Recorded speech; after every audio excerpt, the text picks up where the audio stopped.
little chilly, isn't it? Yeah, I guess that's probably to keep us awake. Keeps us awake.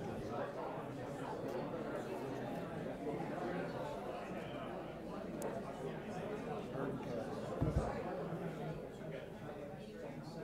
A constant. Yeah. Yeah.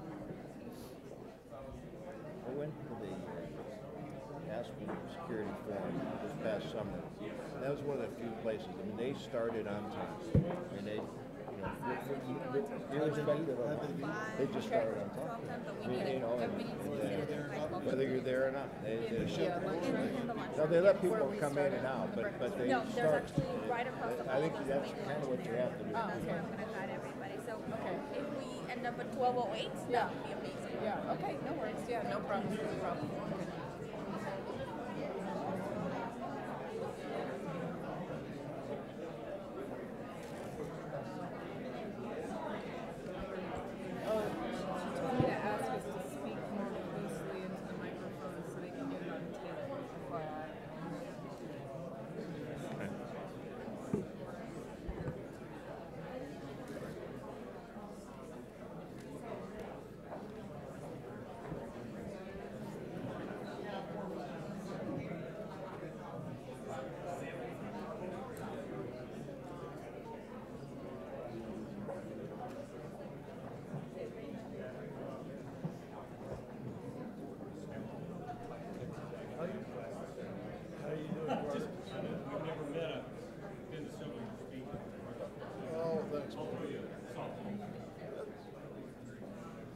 Yeah, or any way you want.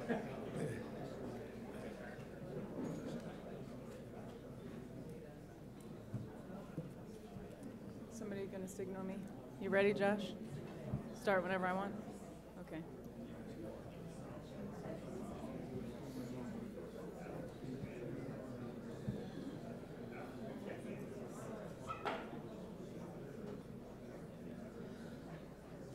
Okay, good morning, everyone.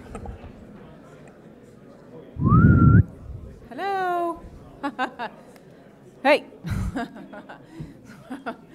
Good morning, everybody. I hope you had a refill of coffee and are ready for the next panel. So I just want to start out by thanking the organizers. Thanks to the Tower Center, thanks to my friend Josh Rovner, to the great Jim Hollyfield, and for the sponsors, Raytheon, for putting on such a great conference today.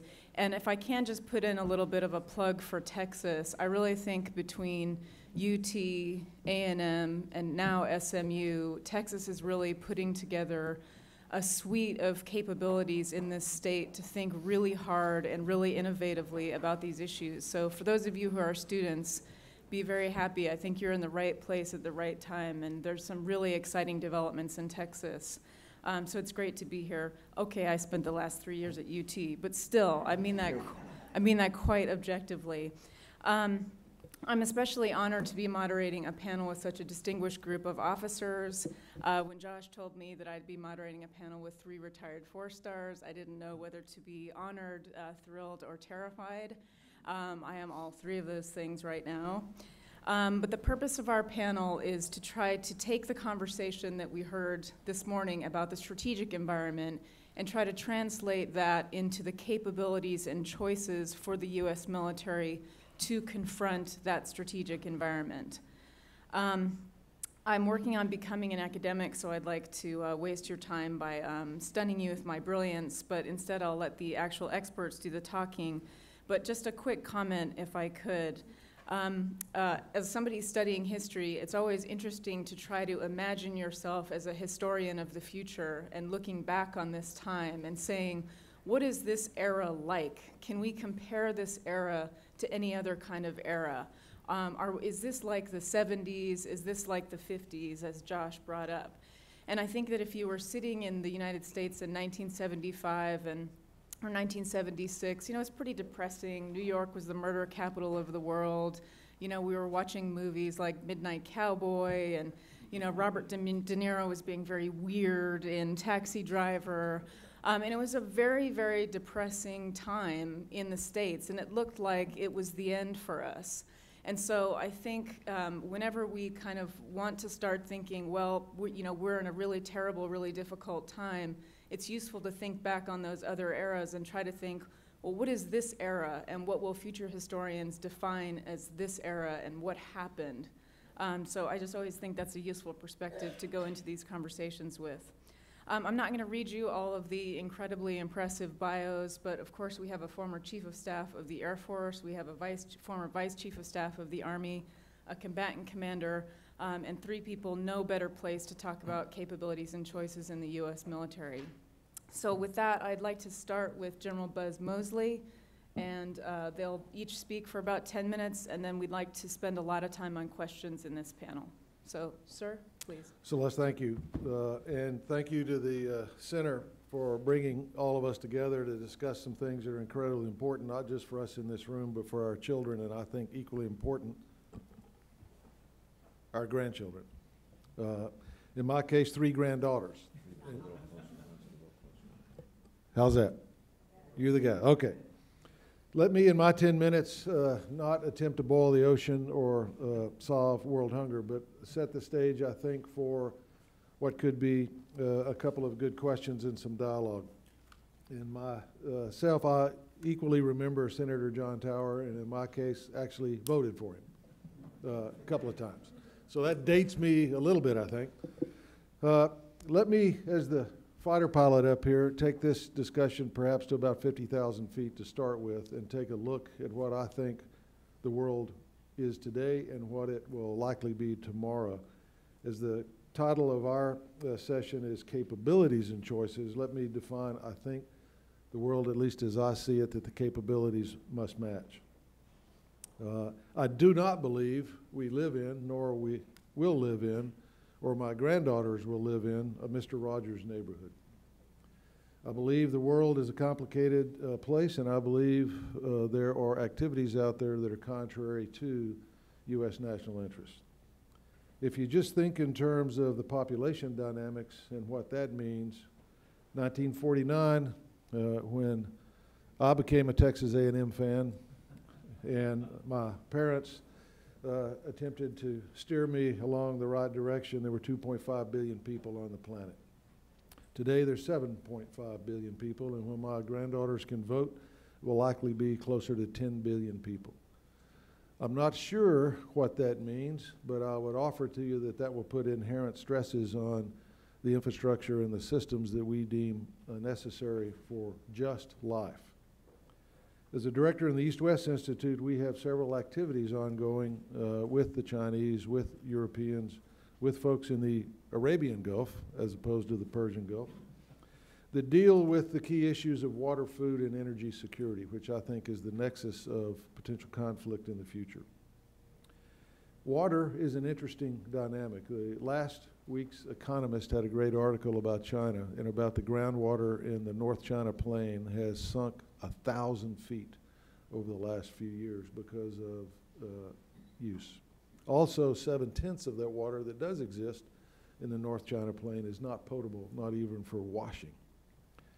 So what does that mean relative to a growing middle class in China and the expectations of their quality of life if there is little or no water? Within the next few years, Sana'a in Yemen will be the first capital city in history to completely run out of water.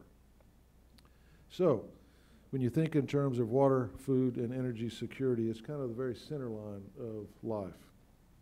You throw in there a growing Asian middle class and the quality of life demands on that. Global terrorism, whether it's the Middle East, Asia, Africa that Carter is most familiar with, or here in the United States, nuclear proliferation, potentially weapons of mass destruction in the hands of the terrorists, failed and failing states. Some would argue even on our southern border we are experiencing characteristics of a failing state. Militant Islamic extremism, narco-trafficking and terrorism, human trafficking, disease and dislocation, and the population concentrations that makes this even more critical.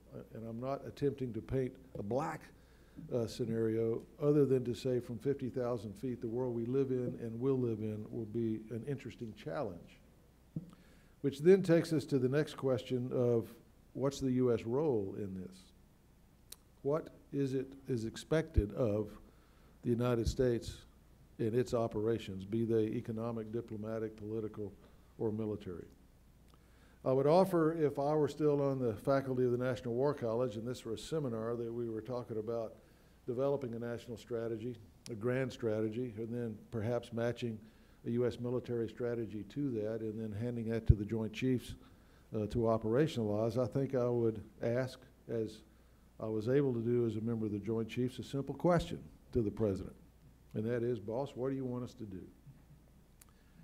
We have a lot of rhetoric, we have a lot of flailing of arms and whining and puling about events and about national priorities and about the role of the United States in this world.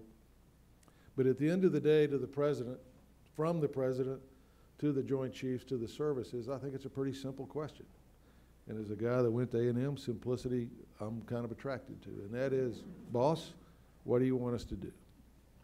What do you want the American military to be capable of doing? And how do you want us to operationalize your vision? Given that there are existential threats to the United States, there are regional threats, there are global activities that counter or threaten U.S. interests, our allies or our coalition partners. Boss, what do you want us to do? Well, let me offer a thought, because I believe in that simplistic notion the American military is the backstop to the other activities, be they our dealings with Europe, be they our dealings with Asia, with Latin America, or with any of our trading partners. I believe the American military is that backstop. And I believe that our President has the backstop of the American military to back up the economic and diplomatic activities, or to protect American interest, or again, said in a simple way, I believe the American military needs to be able to walk and chew gum at the same time. I believe the American military needs to be able to conduct operations that range from counterterrorism across the spectrum out to something much bigger than that and much more complicated than that. I believe on any given day the American military must be equipped, it must be organized, and it must be trained to conduct activities that deter, persuade, or dissuade frisky activity while propping up the U.S. national interest. And I believe if the American military cannot do that, then we flunk. We are not able to provide that backstop for a president or for an administration. I believe, after some experience at this, that the capabilities required of the American military are actually global in nature. Whether it is dealing with the strategic commons of international outer space, international airspace, maritime, and cyber, I believe the American military should be organized, trained, and equipped to be able to dominate in those strategic commons if called on. If you add the operating domains, you add then the land side of that, and I believe that the American military should also be organized, trained, and equipped to dominate in that domain. So without sounding too bombastic, again, I believe the Army, Navy, Marines, Air Force, and to include the Coast Guard should be organized, trained, and equipped to conduct activities across that full spectrum, and to be able to do that on a moment's notice anywhere on the surface of the earth, or in the atmosphere, or outside the atmosphere from space. To be able to create and drive desired effects as tasked by the President, and to be able to bring activities to bear that, should deterrence, persuasion, or dissuasion fail, that you're able to bring decisive effects to bear in a satisfactory manner. I think we have to be able to see things on a global scale. I think we have to be able to reach things on a global scale. And I think we have to be able to conduct activities on a global scale that we bring force to bear. And I include across the operating domains. Because as a joint guy, I believe the essence of jointness is to be able to pull the right tool out of the toolbox at the right time relative to a combatant commander's tasking, and be able to bring that to bear as task. If we forget that, or if we somehow confuse that, or in the case, in some instances where because of congressional inaction or leadership inattention, if the American military, the services are forced into episodes of intramural cannibalism over budgets and over issues, I believe that does not serve the country well. So I would offer in my brief time, again, if this were a seminar at the National War College and we were discussing grand strategy and military strategy and how to do that, I simplistically believe the American military and the notion of capabilities and choices should be equipped to operate across the full spectrum and should be able to dominate across those commons in those domains. We should be trained to be able to do that, and we should be organized. So let me close by saying we also deal in a world of coalition partners and allies. And we talked about Great Britain's challenges of the past, and I would offer to you of recent, the Royal Navy is operating 19 warships. 19. The Royal Air Force is at a size right now that is smaller than an average exercise at Nellis Air Force Base outside Las Vegas, Nevada. 19 ships and smaller than an exercise hosted by the 57th Wing at Nellis. Those are our coalition partners. So let me close by saying, before we turn it over to my colleagues that I've been blessed and honored to be able to serve with over time, I think it's just as simple as that. This is not a complicated equation. This is not something that takes weeks of staff study with legions of elves and gnomes grading each other's homework and arguing and anguishing over the nuance of a phrase. This is actually pretty simple. Mr. President, what do you want us to do? How fast do you want it done? How do you want it to end up? If we don't have the capabilities to make that happen, we should field them. If we don't have the equipment, we should get it. If we don't have the training, we should conduct it. And the American military should be funded commensurate with what the President's notion and task is on this global challenge. So Celeste, let me close there as the 50,000-foot fighter pilot, saying that to me this is actually pretty simple. Excellent. Thank you, sir. Okay.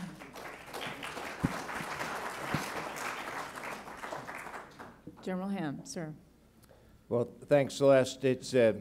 It's probably bad form to begin one's comments by disagreeing with the facilitator of the panel, but in the 70s, I spent my time as an enlisted soldier, as a college student, and as a young officer.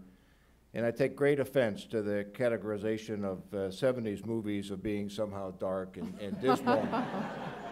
You know, the 70s, it made such great classics as Jaws and Animal House. I mean, these are That's Caddyshack. true. Caddyshack, yeah. I mean, this is Blazing Saddles. That's right. Yes. Come on.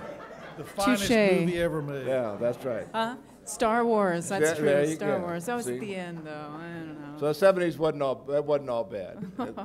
That which I can remember. I can also report to you that there is this day great optimism and hope in Afghanistan. I got a note this morning from General Joe Dunford, who some of you know is the commander of International Security Assistance Forces in Afghanistan, the commander of all NATO forces, and a die-hard Red Sox fan. And he says that Afghanistan is filled with new enthusiasm after last night's game. So perhaps that bodes well. We'll see. I was thinking about General Chiarelli's opening comments about the differences as you transition from theory to practice, and I think the three of us are probably good examples of how that happens in the real world. My guess is none of the three of us really expected much beyond the rank of major. That was probably a surprise to most of our families when we attained that rank. And then to move on into these more senior positions where you have to take the theory and apply it in the real world, and it's been quite an adventure. So for me, the past several years have afforded an opportunity to think about the role of the United States military in the world. As the Director for Operations on the Joint Staff, a global perspective, following a couple of times removed General Meigs as the commander of the United States Army in Europe, the Army in Europe, and interacting with European partners, and most recently as the commander of United States Africa Command in a part of the world that frankly few Americans think about and even fewer understand. It gets to exactly what General Moseley talked about, is what capabilities are required of a global force that must address threats in an increasingly volatile, uncertain, complex, and ambiguous security environment. A tall task by any order. We have the all too common desire, I think, or tendency to shift the discussion immediately to the very tactical. How many troops? How many ships? How many airplanes? What bases stay open? What bases close? What acquisition problems or programs should we terminate? Which should we sustain? But as General Moseley has said, and as General Dempsey, our chairman of the Joint Chiefs, has said on many occasions, I can deliver to you any size force that you want, but you got to ask the question that General Moseley asked, is what do you want that force to do? Secretary England reminded us last night that that's our collective responsibility to answer that question.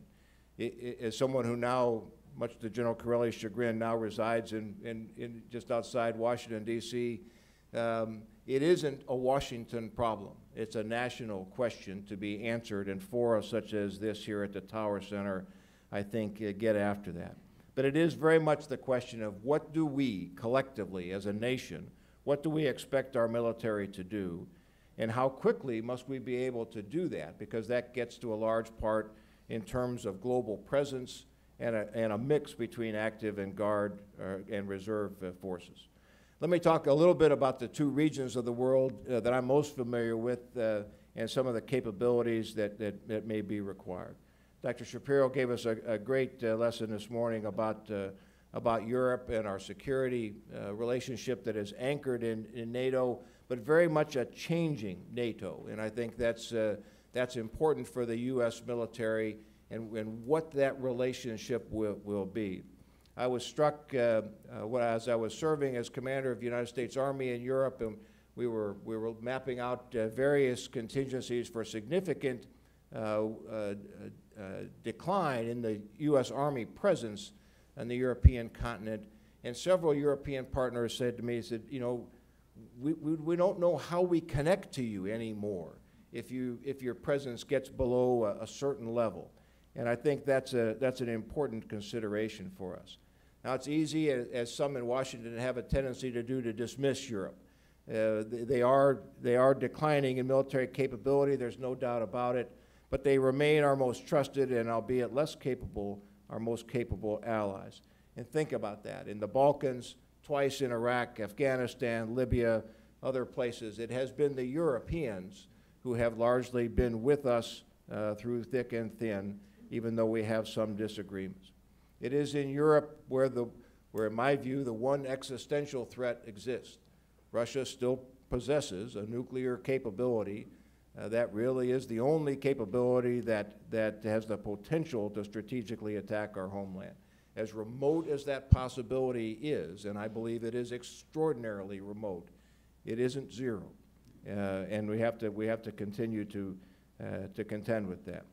Admiral Stavridis, the most recent past Supreme Allied Commander of Europe, would remind us that in terms of defense spending, as you look at each individual NATO member, only one or two meet the established NATO goals for % of GDP spent on defense, but collectively, Europe spends more on defense than does China or Russia.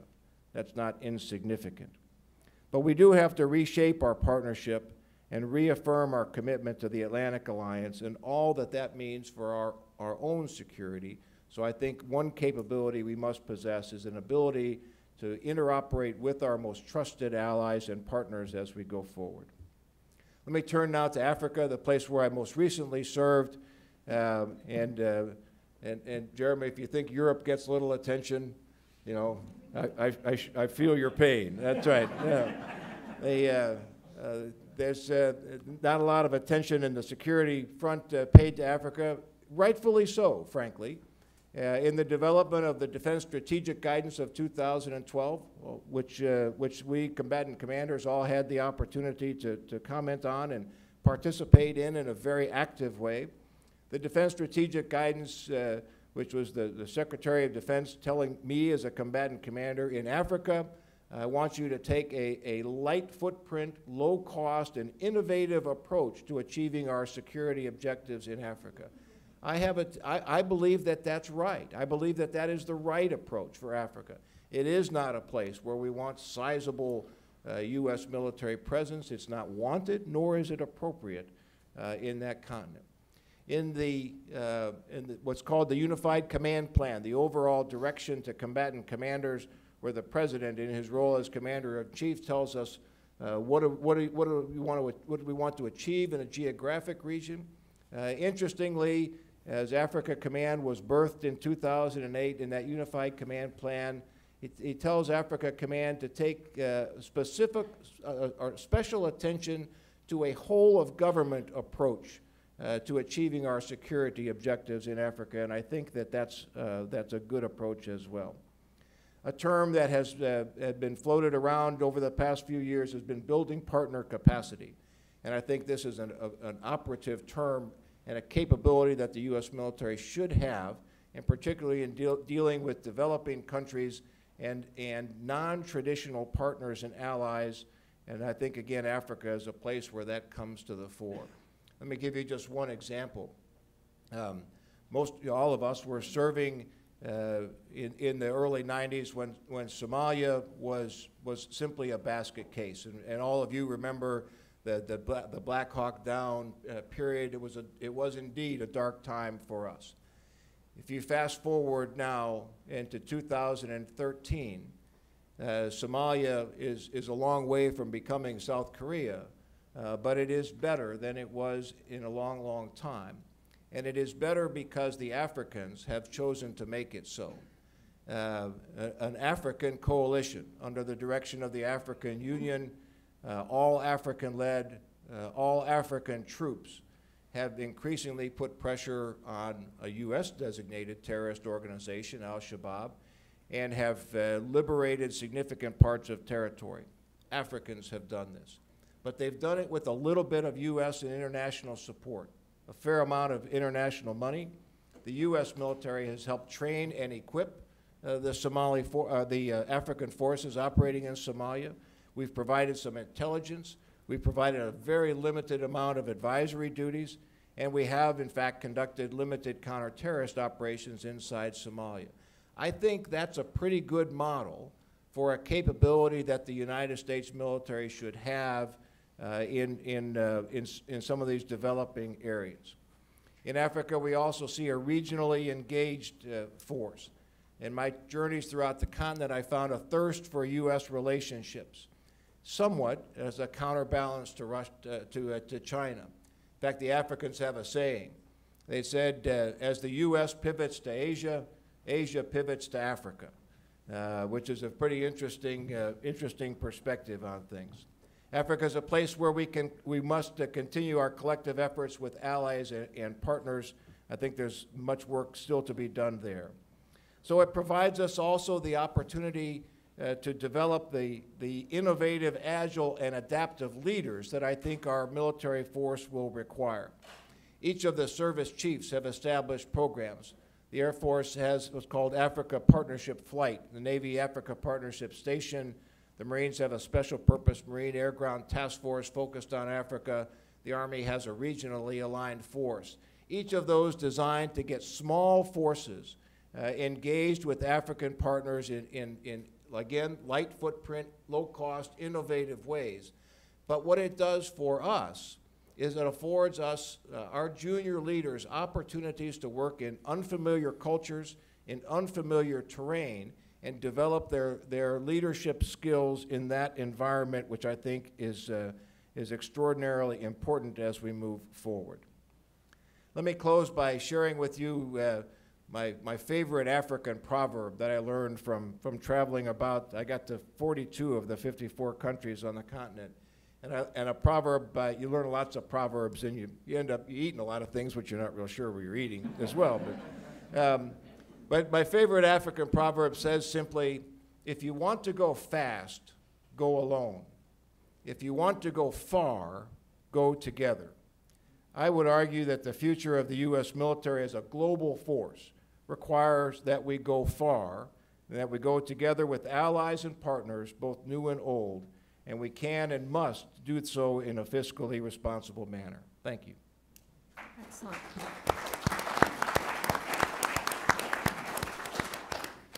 Great. And General Curley, please. Well, you're going to have to excuse me a little because I come from the world of train and equip. I'm the guy that when these two gentlemen have all these grandiose plans in the panel before us, have to provide all those small formations to a whole bunch of little people who want small formations. So I'm going to get down into the weeds a little bit and talk about some of the issues in providing those capabilities that I saw in my 4 years as the Vice Chief of Staff. I was a consumer of goods for most of my career. That's, in fact, what I did. I was in the operational Army for most of the time, most of the 40 years, and it wasn't until the last 4 that I found myself in a position where I had to provide. I think there's a few things we need to understand in the current budget environment, and I think the first one is you're going to have fewer ground troops tomorrow than you have today. And those numbers are going to go down significantly. I think you're going to see it happen, particularly in the Army and even in the Marine Corps. I think you have to understand a very important fact, and that's that we have an all-volunteer force today. So any kinds of comparisons with history have to be put in the light of understanding what it means to have an all-volunteer force. And it's a much more technologically sophisticated force than it has ever been before. The Army was forced at the beginning of the war to grow from a force of just over 480,000 soldiers, and we finally topped out at 572. And it took just about everything we could to build that force up as quickly as we did. We did not want to go to 15-month rotations. I've had people come to me and say, why did Secretary Gates go to 15-month rotations? Why didn't he just float people over there in smaller, month periods? Well, the fact of the matter is it was a pure math problem. It was supply versus demand. And what we were doing before we went to the 15-month rotation was basically waiting until people got to their 11th month till they had 1 foot out the door and telling them they were extended for another 3 to 4 months. And that just wasn't a way to do business, particularly when moms and fathers were back home making plans to go to Disneyland and tickets had to be canceled. But we have an all-volunteer force, and we can never forget that. We've always had volunteers in our force, but we've never fought with an all-volunteer force. This has happened before, but it's different today. I remember it in my young years when we had drawdowns, both after Vietnam and after the wall came down. I remember the famous Gordon Sullivan, the 32nd Chief of Staff of the Army, standing in front of formations and talking, he said it 36 times in a 20-minute speech, no more Task Force Smiths. We're calling back to the period immediately after World War II when we found ourselves in a position in Korea where we sent in a totally untrained, unprepared task force that was, quite frankly, almost annihilated. And he indicated that as we went through the drawdown he was about to go through after the wall came down, there would be no more Task Force Smiths. And then I think the other thing we have to remember is the threats that we feel are going to, we haven't been good at predicting the future, particularly the threats and designing a strategy that we ever get to implement. Somebody said that 9/11 was a failure of imagination on our part, an imagination about what an enemy could do to us. I arrived in the Pentagon 13 days before 9/11 to run the Army Operations Center. My boss told me, you'll have an easy time as long as we don't have a national crisis. And I remember the first 2 actions I was carrying around the building in those first 13 months, or 13 days before 9/11 were, number 1, an action to cut 2 divisions out of the Army because we didn't need 2 divisions in the Army, and the other action was to get rid of an MOS, military occupational specialty we had, that worked at our penitentiaries. That there was never going to be a requirement for us to have to guard any prisoners of war, and if we ever had to do that, we would go ahead and, yeah, this is true, we would go ahead and contract it out. We are not very good at figuring out exactly what our force structure should be going to the threats that we have to do. Now let me give you the stark numbers, because that's what I deal in. DOD recently completed a strategic choices and management review, and they basically said, you know, we're not going to do what we normally do, and I agree with it. We are not going to cut the pie in 4s or 3s or however you want to cut that pie. We are going to say that we're going to take some chances, and we're going to take some chances with the size of our ground forces, both the Army and the Marine Corps, but the Army in particular. They looked at 3 scenarios, and I have to preface this by a comment that I made before, because it really gets lost in the budget dust, and it's really not dust, is that I think it was you, sir, who helped Secretary Gates put together the Budget Control Act of 2011, which cut $487 billion out of defense. And that anything, when we talk sequestration and $500 billion over 10 years, it has to be put in context that there's another $487 billion that are out there too. So that's quite a lot of money. But they looked at 3 different scenarios. One was a cut of $150 billion in defense, which is the president's budget. The other was the Budget Control Act, or sequestration, which is $500 billion over a 10-year period, with another $52 billion in 2014. And I think you all know it is, the way it's done, to me it's kind of like water torture. Things get hurt, but they never reach the level that it's known all over. You've really got to look at this thing to understand exactly what choices are having to be made. And then they looked at a midstream budget of $250 billion over 10 years. Now, sequestration could mean a whole bunch of things. I think it is a threat to the all-volunteer force, because I think any large organization, when going through cuts like this, will immediately look at its primary goal. And as General Shinseki said, the primary goal of the armed forces is to fight and win its nation's wars. And we come into a period that I'm very familiar with right now, where we've been having the same guys and gals fight for a 13-year period, and they have certain needs. And the tendency is going to be to start to cut away at those needs, because you want to keep bottom line dollars to do the things you want to do in the future. And that, to me, would be very, very sad. There are definite readiness issues here. If you believe in my theory of an uncertain world and you just don't know, you can't imagine what the threats might be. You know, Task Force Smith was a horrible example, but we've gone through that before. I mean, we went through it in North Africa at the beginning of World War II in some of our first battles, and we've done that before. But quite frankly, I think that those are lessons learned that we should be very, very careful about. And General Odierno made some comments the other day in the paper about what the current cuts are doing to the readiness of his formations. And I'm sure that we're seeing the same thing in the United States Navy, and in the amount of steaming they can do, and in the Air Force, and the amount of flying that they can do. Readiness, to me, is a huge, huge issue. And then the third one is modernization. The Army's position into this is you've got 3 dials. You've got personnel costs, you have modernization costs, you have operational and maintenance costs. We were going to turn those dials at the same time based on the amount of cuts that we have. But when you have to make cuts very, very quickly in large numbers, there's really only one pot you can go to, and that's what happened to General Sullivan. After the wall came down, he had to go to the personnel numbers and take the Army, and we had to take the forces down from over 700,000 to somewhere around 500,000. And when you do that, you end up with a very unbalanced force, because you basically go in and say, who wants to get out? And unlike, you know, the rational world, when all the infantrymen want to get out and all the finance guys want to stay in, that's what you end up with, a very unbalanced force. Now, if you look at any of these scenarios, you got efficiency cuts, and we're great at booking efficiency cuts, okay? And be careful when you hear that. Efficiency cuts are always out-year cuts. We always book them in the in-year, okay? We do that with a lot of the equipment we buy. This equipment's going to be much more efficient than that. You can get rid of this 100 soldiers.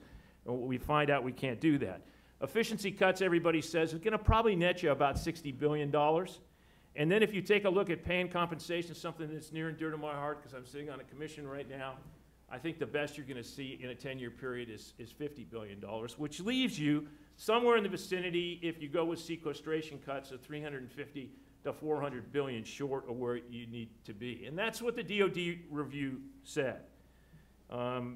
It said that cuts should not be taken out proportionally, and I agree with that. I think we can have a smaller ground force. And we can reduce the size of our ground forces. But even at the president's number of $150 billion, you'll see an army that goes from 570 at the height of the Iran-Iraq war, Iraq to the wars in Afghanistan and Iraq, down to an army of somewhere in the vicinity of 420 to 450. That's at a $150 billion cut. And if you go down into that much larger $350 billion cut, you're getting us into a position, I know, where we have ground forces and an air force and a Navy, and I can only speak to the Army. Our numbers will be somewhere down in the vicinity of, I would say, 340 to 360 if we're lucky and can hang on to that much. And I don't even know if we could hang on to that much. Now, I just tell you, it's not as easy to build up that force should you ever need it in greater numbers. Again, I go back to my original point of an all-volunteer force. An all-volunteer force takes time to build up, and that was probably the hardest thing that I had to do as the vice, was to raise the size of the Army because we were forced to get off stop-loss by about 21,000 folks in a year and a half, and all I was able to do was bring on privates. In an increase. And it's very, very hard when you're doing an all-volunteer force. And I would kind of end with saying, you're really faced with kind of a choice. And I think the key choice that we're faced with is you either end up with a much smaller force that is technologically dominant. That's always a danger when you say that. Or you end up, you trade away high-end capability for a much larger, or a larger force. Not a much larger force, a much larger, smaller force. And I really think those are the choices in capabilities that we're faced with. But I really believe if we look at another $500 billion done in the way that sequestration is going to do it over the next 10 years, we are going to see those capabilities erode rather rapidly. And I will stop with that. Wow, excellent. Thank you so much. Very sobering. Okay, we'll start taking questions, but I'm going to ask the first question because I can. Can you say something a little bit, sir, about whether there's anything that can be done to find money in civilian employment? We talked about this a little bit yesterday, but it seems to me over the last, since I've been in this business, since I was a little wet behind the ears analyst, the expansion of the defense establishment is absolutely incredible. This Leviathan establishment full of contractors, civilian employees that are eating up substantial resources. And so it seems to me the conversation always turns to, well, how many Army soldiers can we get rid of? How many airmen can we get rid of? Instead of, well, what are all these people doing? You know, not just in Washington, but out on the edges of the American empire, in Europe, in Asia. I mean, we've got people employed everywhere. And to what extent can we recover some of that in those places? So sorry for doing that, but I would love to hear your answer on that. Well, I think now we'll take Secretary questions. England said it perfectly yesterday. I mean, our inability to have any flexibility when it comes to the civilian workforce is a huge, huge problem. I mean, the growth in the Pentagon is not in uniforms. The number of uniforms in the Pentagon is far fewer today than the size of my DA staff when it came to guys wearing uniforms and gals wearing uniforms was much smaller. The problem was the growth had all taken place in civilian employees and contractors. And believe me, contractors have no support group. I mean, they all become very, very, when budget cuts come around, everybody's after the contractors. And what we can't do, and I held a review to try to sit down and to right-size the headquarters. But every time I did, I had to do it behind closed doors marked top secret, because if the word got out that I was in any way proposing the cutting of civilians, the ire of Congress would come down on me in a heartbeat. And I would argue that's why you saw furloughs. I mean, I think the rational actor would say that if you're going to be cut, what you would look at doing is reducing the size of your force, looking at, you know, who are the people that you can let go and who can't you let go. But they didn't have the authority to do that. So what did we end up doing? We ended up telling people you go to work for 4 days. That's how we're going to make up with the deficits. I mean, the real, you know, I was telling somebody before, the real ugliness about sequestration is people who have been very inefficient under sequestration are rewarded. Because they've got fat in their organization, the cuts come across the board. So if you've if you've got a whole bunch of dead wood, you're not necessarily the one that's in trouble. The person that's in trouble under sequestration, because of the way that it's written, is that the individual who has been very, very frugal and is right-sized to do the job that they are supposed to be doing, but they end up taking the same cut as the inefficient person. And that's really the issue. Somebody asked me, would we find money if we got rid of, if it wasn't done with sequestration? I know we can find money in the Defense Department. There's no doubt about finding money in the Defense Department to do some of those things. But I just feel that sequestration is just a horrible, horrible way to do it. And I'm really concerned. And I think the story on the street is that this is really a great success, and we should take credit for it. Thank you for indulging me in that, sir. Okay, so I'll start here. Go ahead, sir. Thank you.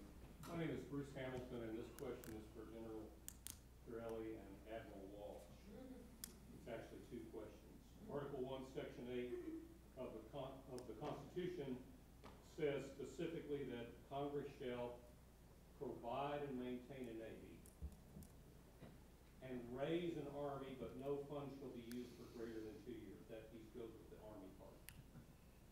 Question 1, why did the founders distinguish between the Army and the Navy when they penned the Constitution? And question 2, as we wind down from the war in Afghanistan, and in the face of these strong financial headwinds that we're talking about, why isn't now a good time to rebalance our force structure to be more in line with what the founders and the Constitution call for?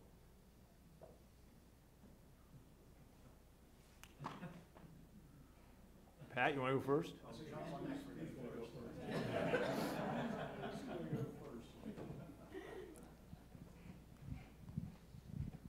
Thank you for that very easy question.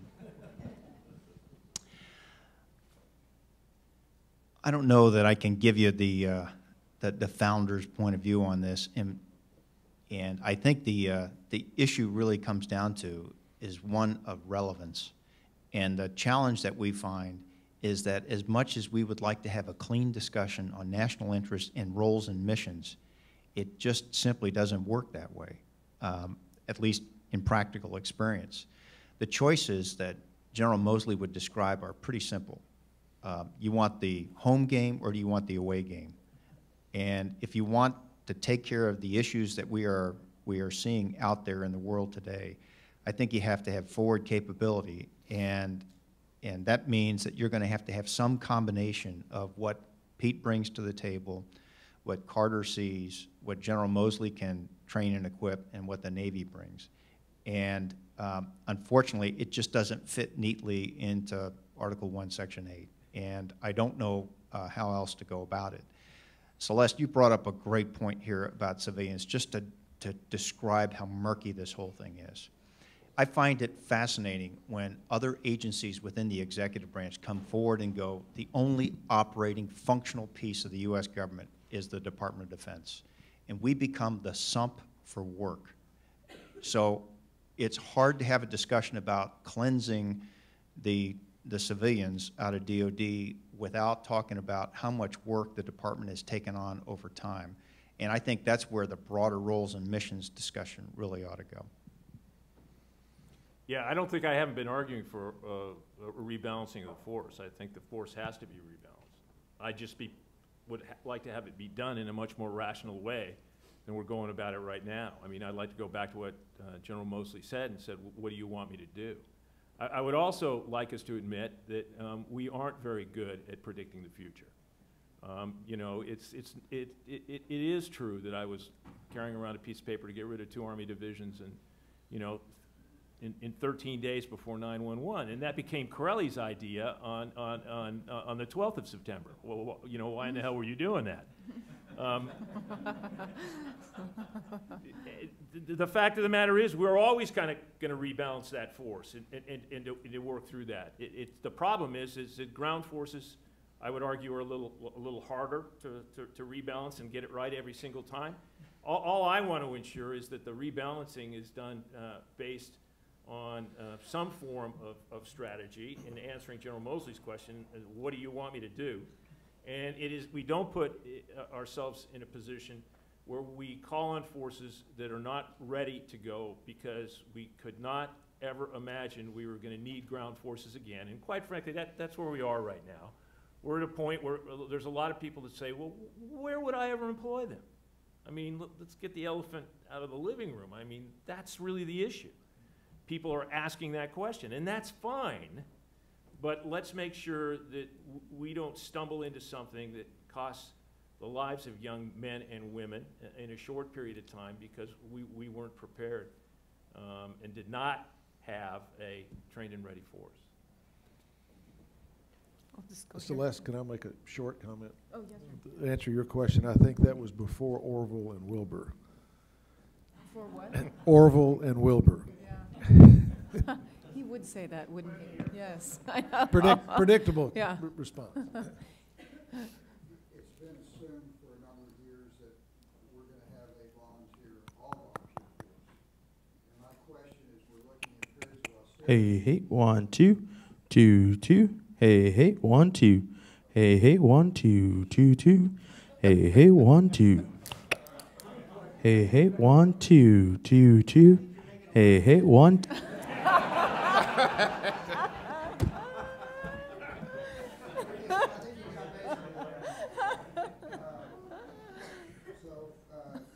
question is, in a period of austerity, to what extent do you question the assumption that it's got to be an all-volunteer force going forward? We've looked at the positives of an all-volunteer force. Do you see negatives in an all-volunteer force as having less of the population, a very, very small percentage of the population bearing the entire burden of defending the country? And do you consider it realistic to go somewhere between where we are right now with the all-volunteer force and say where the Israelis are, where you have universal service and a very heavy reliance on reserves to come in and fill the need in a time of crisis? I'll take the first stab at that. I'm a proponent. I think there ought to be some form of national service, not exclusively military. There's a lot of ways that every citizen can make a contribution in some way at state, local, or federal levels, and I think we would benefit by that. But I would not want to see us do away with the all-volunteer force. We're old enough to have served in a force that was largely made up of draftees. When I first enlisted in the early 70s, most of the Army was draftees. It was the best Army in the world. It was a really bad Army.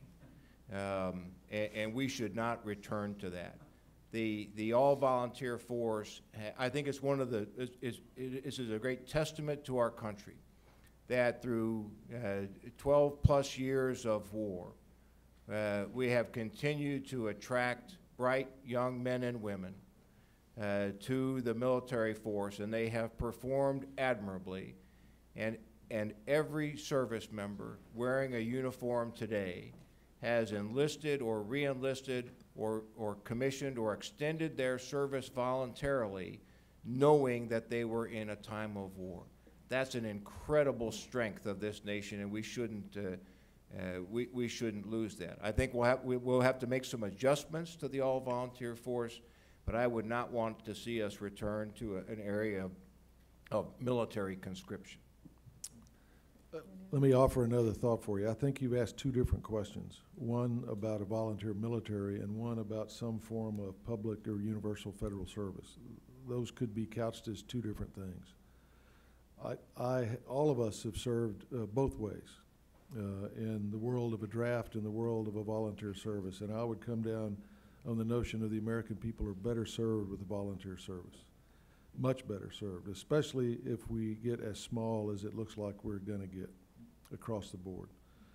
Each and every one of those folks that wears a uniform, young men and women, have to be they have to be trained at the highest possible level to perform the task that they've got. And you can't do that, my experience, with conscripts that are going to be there for a limited period of time and then they're going to go home. The motivations are completely different. I would offer that the pay and benefits are negotiable because we can't afford half of the DoD budget being just personnel costs. So I would offer there is a thought there about how to look at pay and benefits for a volunteer service, but I would never support coming off of that. I would, however, support a notion of some kind of universal federal service because I think the country would be well served by that.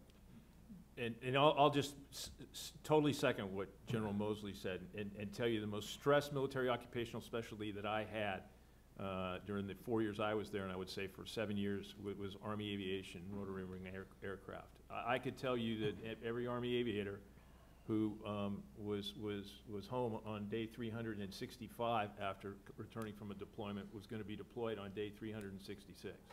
I mean, and what is really a testament to this force and the quality of the force, and I know all the services face this, but you know, all the stories were out there about we were losing these guys and they were leaving and they were going away, these guys and gals. That's not true.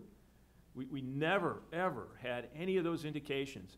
And even though every Army aviator was 365 days deployed, 365 days home, and gone again for 6 years, we saw no degradation in the force. They were totally committed to the mission and what they were doing. And I know that's the case across the services. So I, too, agree with some form of connecting Americans to their government, but I don't think going back to conscription in the highly technological world. I'll end by saying, if you want to see the difference in kind of where we are today, take a look at the M16 that was carried into Vietnam, and take a look at the M16 with all the bells and whistles that's hung on it that's in Afghanistan today. We got a couple, I call them kids, people here out of Special Forces community. Just have them look, take some time and have them tell you what they have hung on that weapon and what it takes to be proficient with that weapon. It's kind of amazing. Sir, let me violently agree with ourselves here. One more example, because you've hit a raw nerve ending, I think you can tell. The theater forces of the Air Force deployed into the eastern province of Saudi Arabia in August of 1990 after the invasion of Kuwait and never came home. 23 years of combat and deployment. 23 years. You'd never get a conscript service to maintain those standards and that combat capability after 23 years of missing anniversaries, birthdays, funerals, etc. Wouldn't happen. And so the raw nerve ending you've touched is from guys that have commanded in combat. There's no comparison between a volunteer service and a conscript service. Okay, let's go over here, sir. Yes, so on the point of broadly universal service, you know, thank you. Maybe I'll get the 1-2 as well. You know, in a broad sense, I think in many respects we're engaged in a competition of ideas in the world. And, you know, I'm a business person by background, and you don't win a competition by only playing defense. And you know, right now many have observed that 1% serve and 99% go shopping. So I think the concept of universal services is an idea of trying to fix that problem. So my question is, we've had, you know, since 9/11, we've had 2 different presidents, almost 4 administrations now, and really never once has our president, either of them, asked the American people really to do anything. You know, to go from that 1% serving to the 100% effort that I think we need to actually win the competition. So how do you explain that? Having, I'm sure in some respects, suffered under that failure to articulate what we stand for, and also failure to get American people to really do anything useful. So how would you look at that problem, and not even how to fix it, but how do you explain it?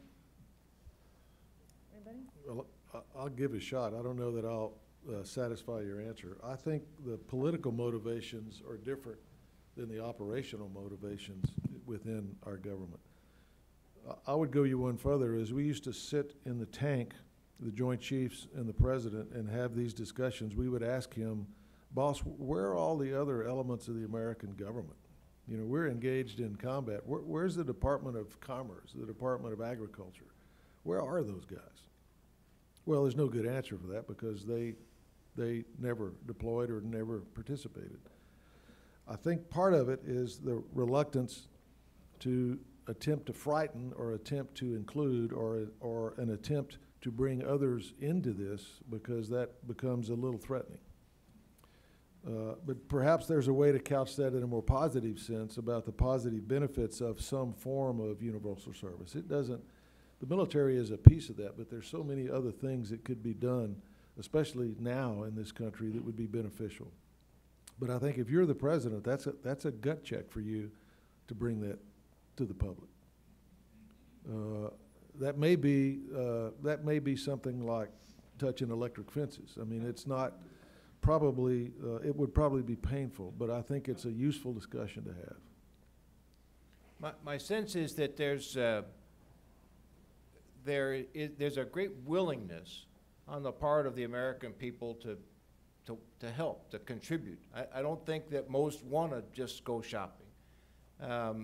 You know, it manifests itself in airports and in you know, restaurants, and people make small efforts of, you know, buying lunch for somebody who's in uniform. And I think all of us have been asked, you know, by civic agencies and support groups, what can we do to help? And I think that's probably where our government collectively has not really provided a good answer. We're pretty good about saying, yeah, you can do, you know, care boxes and those kinds of things in the holiday season, and send those to troops who are deployed, and that's nice, and those are genuinely appreciated. But it doesn't go beyond that. I think we have to do a better job of explaining, hey, there are ways to help. And again, not just focused on the military. Secretary England talked a lot last night about education.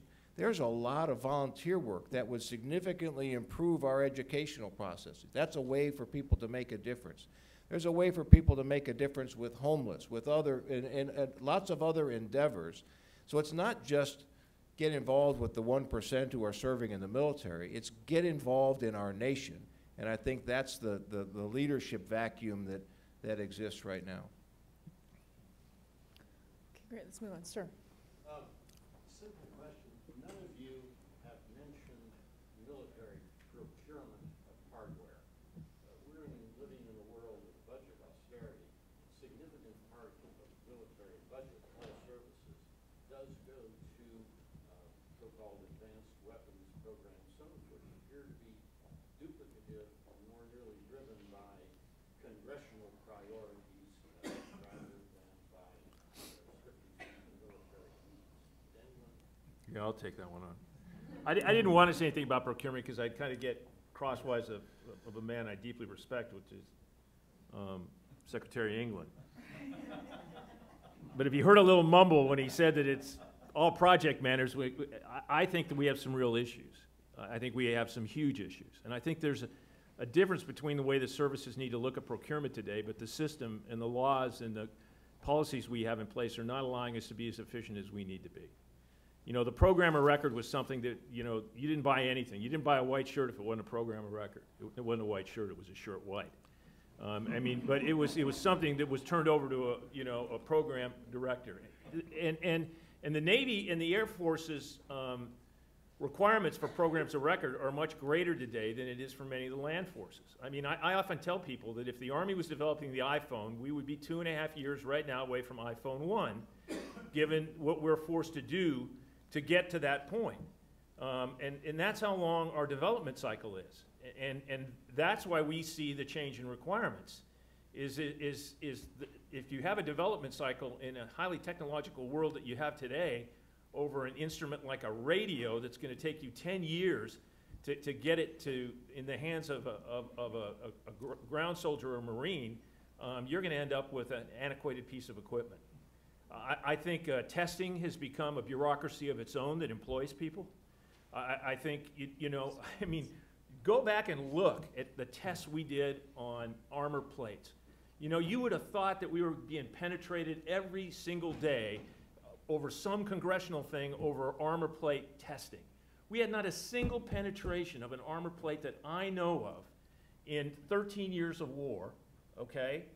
We did things in armor plate technology to get us to a point where we wouldn't have a penetration, yet, my gosh, if you go back and look that up, you will find congressman after congressman after congresswoman claiming that we had all these issues. And as I tried to get at this as the vice and tried to work our procurement system, I got pushback. Well, you have to do this test, and it has to be done in this way, and it has to take this much time. Well, what do you mean buy an iPad, slap some security on it, and harden it up and use it? I mean, you can't do that. We have to spend, millions of dollars in development of something that is commercially available. And quite frankly, we started buying stuff commercially available in the last 6 years of the war in tremendous amounts. So I think there's some tremendous efficiencies if we could ever get real procurement reform put in place. But boy, I'll tell you, you talk about a Gordian knot trying to untie that one. We have tried time and time again. The Packard Commission being, I think, the greatest opportunity we ever had. It was a fantastic job they did, but by the time it got, changed by all the services in DOD, it ended up only complicating the problem even greater. Sir, let me offer you a thought, too. It's worse than you think. Goldwater-Nichols legislation, which people wrap themselves up like it's the Holy Grail, actually took the service chiefs and vice chiefs out of the acquisition process. So you're prohibited by both law and policy as the senior two officers in a service with some reasonable experience in the area to participate in the process. So you turn it over to folks whose motivations may not necessarily be fielding combat capability very quickly, and you end up, in the case of the Air Force, the F-15, F-16, and A-10 in the 70s, you talked about 1970s technology. Your tactical air forces right now were built in the 1970s. Those airplanes from first flight to initial operational capability was 2 years. 2.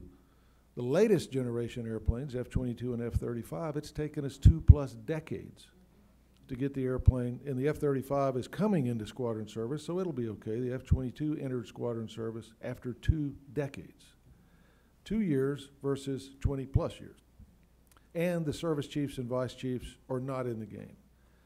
So the folks that talk about fielding capabilities in an acquisition, we should take a hard look at the process that we've now got.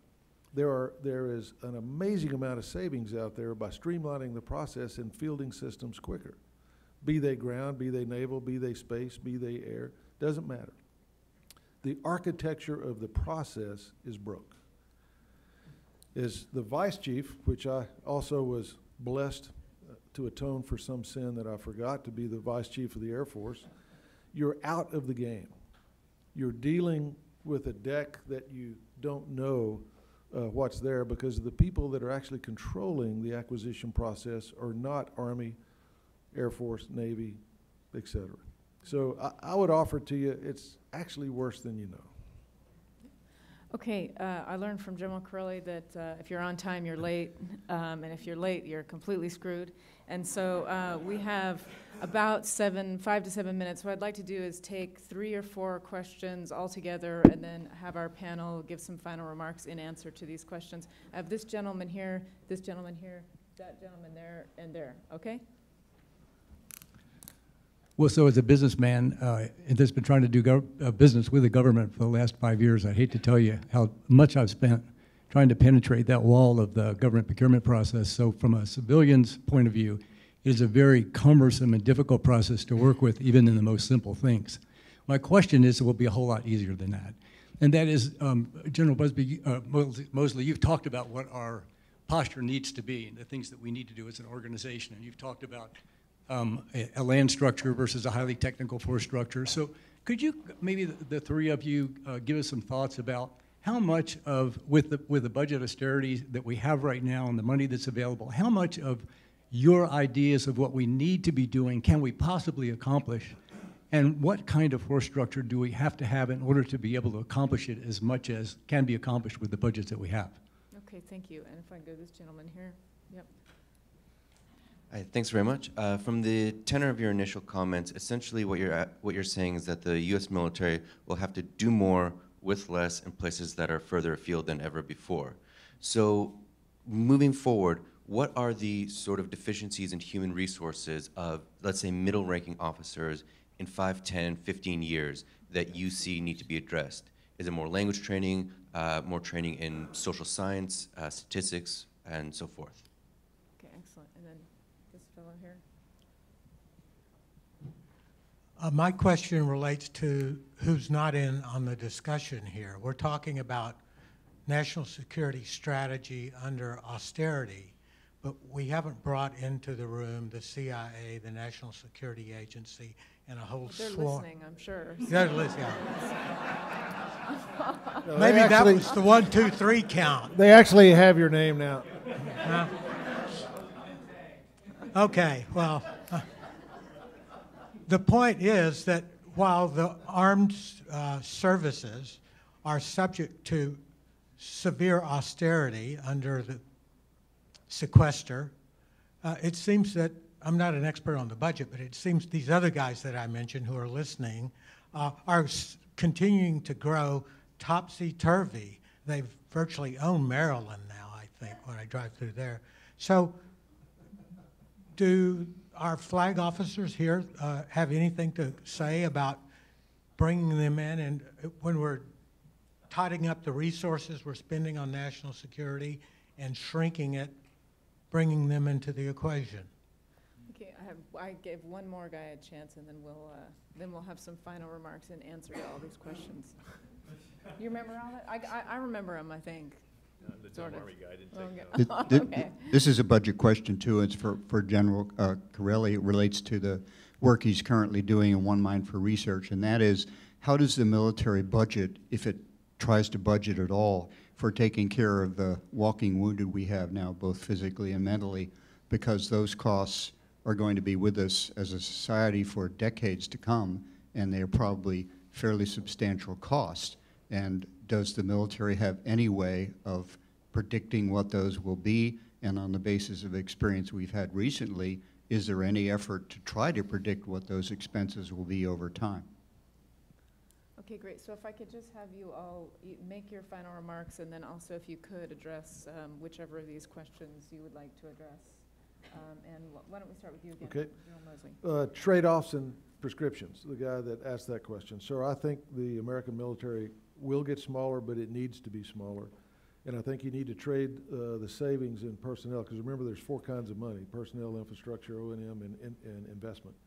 You need to trade off as much personnel as you can, because you can't close a base, because the Congress is not going to let you do that, even though the Air Force should close about 1/3 of its installations.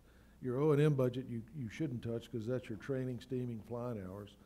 So if you leave it unattended, you'll go after your investment accounts, which is what we've done historically, and we end up with average age of all of our systems effectively being non-capable.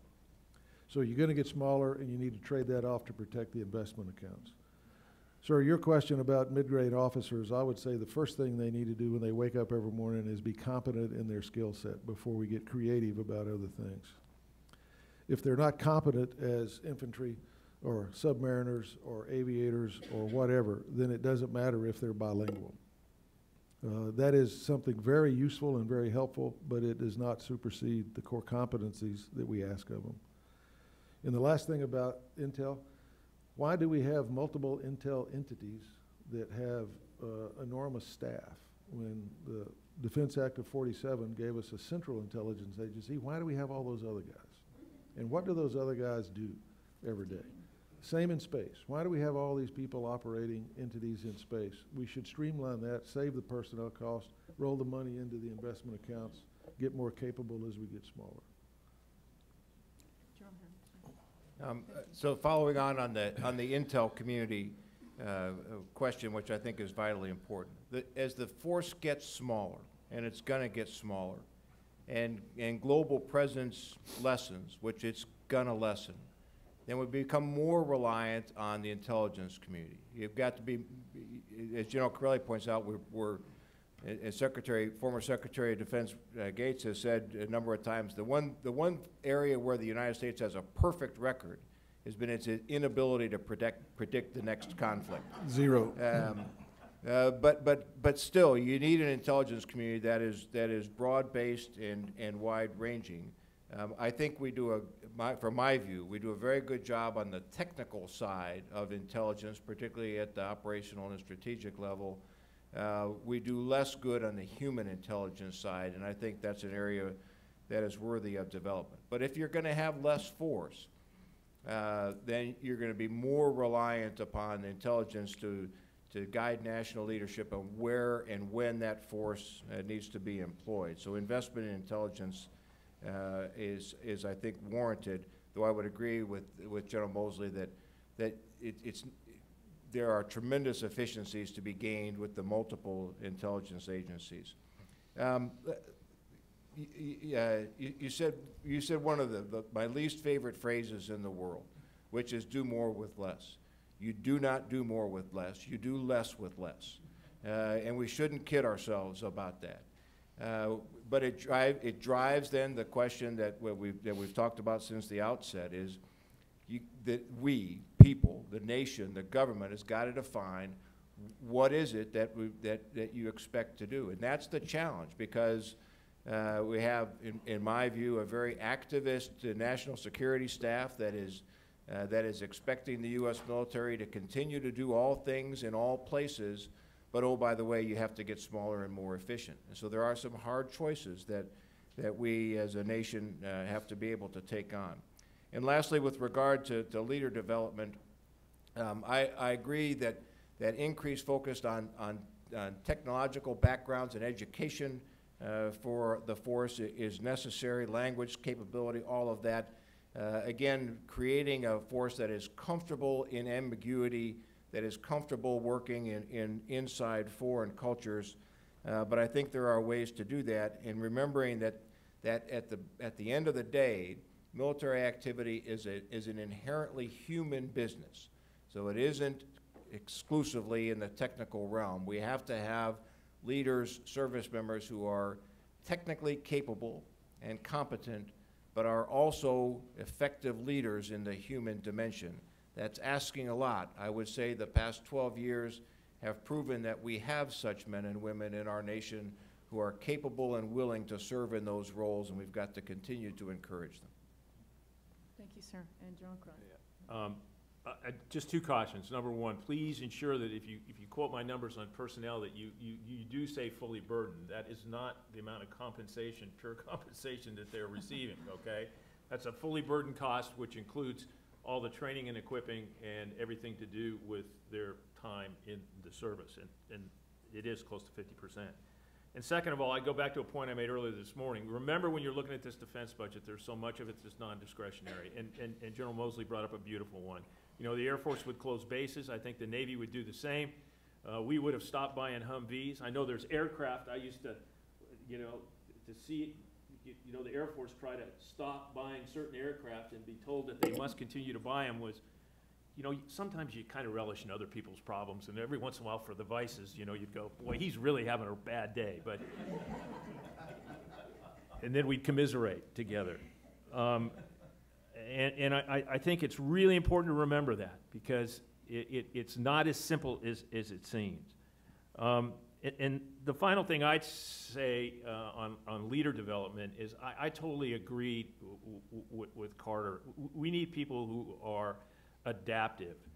There was a time we got into this language thing, and we were going to have the perfect number of people trained in every language around the world. Well, that's just craziness. We can't possibly do that.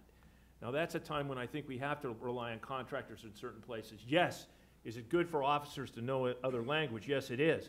But to think you can figure out exactly what you're going to need going forward, good luck on that. And the final, that's why adaptive is important to me.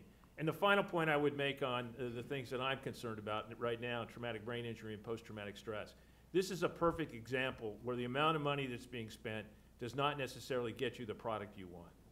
The Army has spent $700 million alone as a service on traumatic brain injury research since 2007, and we are nowhere. And it's for reasons that would go well over our time, and I'd get in trouble if I gave you. I would just tell you, I found a place that's much more inefficient than the Pentagon, and that is the way we conduct medical research in this country. And I will stop right there. Wow. Okay. Well, General Moseley, General Ham, General Chiarelli, thank you so much for a provocative and sobering panel. Thank you very much.